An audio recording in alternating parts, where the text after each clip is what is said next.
Hi, thank you for watching Digging to China. I'm Dong Xiong. If you have not done so already, please subscribe to my channel. Thank you very much.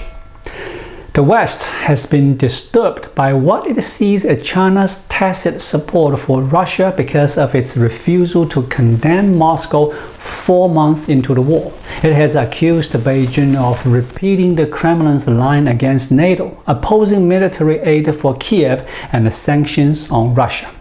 Despite the Chinese officials' insistence, they support Ukraine's sovereignty and territorial integrity. 4 months after Moscow's invasion of Ukraine, China has overtaken Germany as the biggest single buyer of Russian energy. China and India are helping to fill a gap left by Europe, Russia's biggest export market. China and India have together bought an estimated 2.4 million barrels of Russian crude oil a day in May.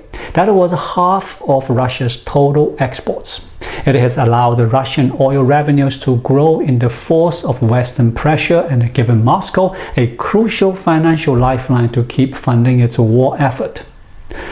Buying cheap Russian oil has allowed China to diversify its own reserves and given India a lucrative revenue stream by re-exporting refined products like gasoline and diesel from the Russian crude. But is it legal? Will it violate the secondary sanctions? Not in this moment, not yet, because the European Union's current oil ban remains partial.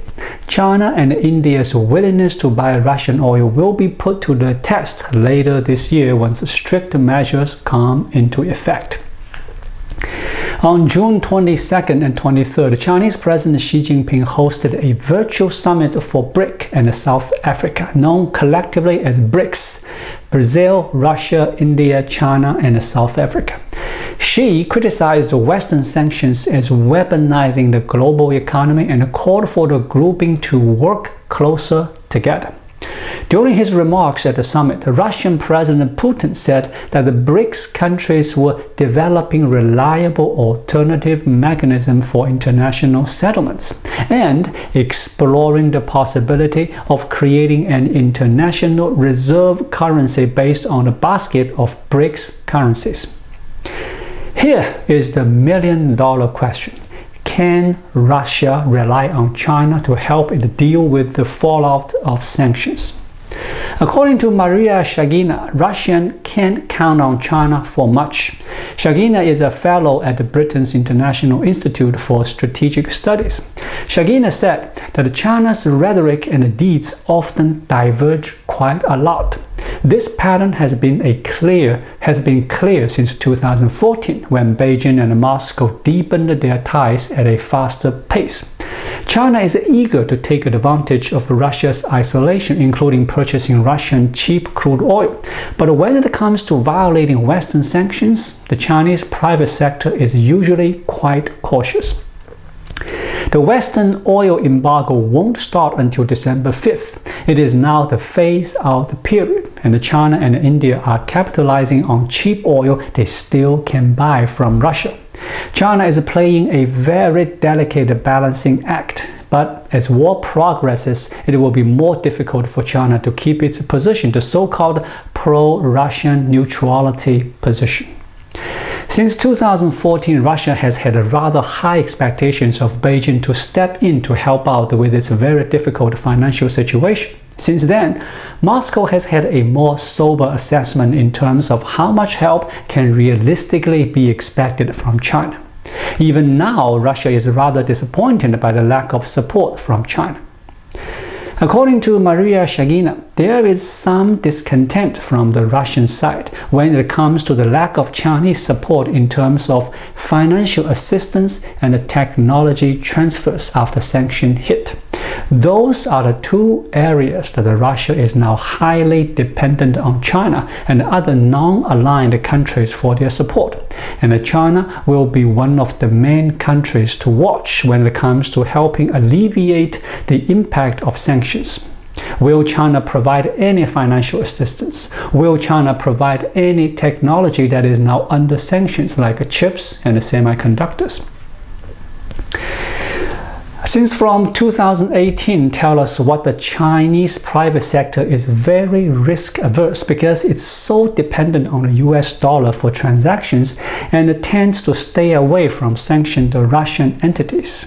Now there are unprecedented number of sanctions in terms of their scope and their severity. Chinese companies will be more risk averse. However, Chinese government-backed institutions behave differently. In 2014, Chinese banks such as the Export-Import Bank of China and the China Development Bank worked with Russian companies like Novatek, which is Russia's second largest natural gas producer, to finance projects. So, there is room to support sanctioned entities and the people, but this support is of limited scope. To be sure, China views its relationship with Russia geostrategically vital. Together with Russia, China put forth a joint effort to degrade the US-led liberal order and replace it with one more amenable to authoritarian systems. Without Russia, China might find itself isolated in its systemic rivalry with the United States, which spans every area from trade and technologies to diplomacy and military power. Russia has said relations with China are a foreign policy priority. Its foreign minister Sergei Lavrov said in June that there remained truly inexhaustible potential in bilateral ties. In a recent call with Xi, Putin said the relationship was at an all-time high and constantly improving.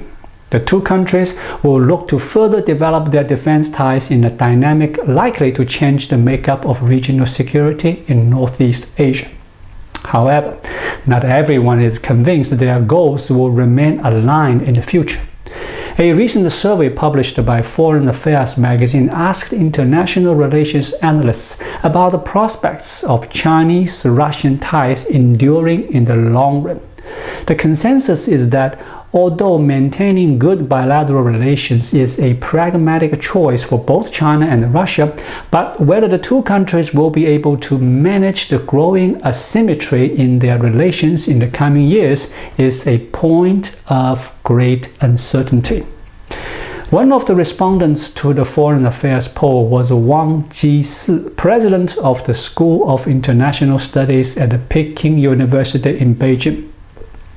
He strongly disagreed that the long-term alignment between the two countries will endure.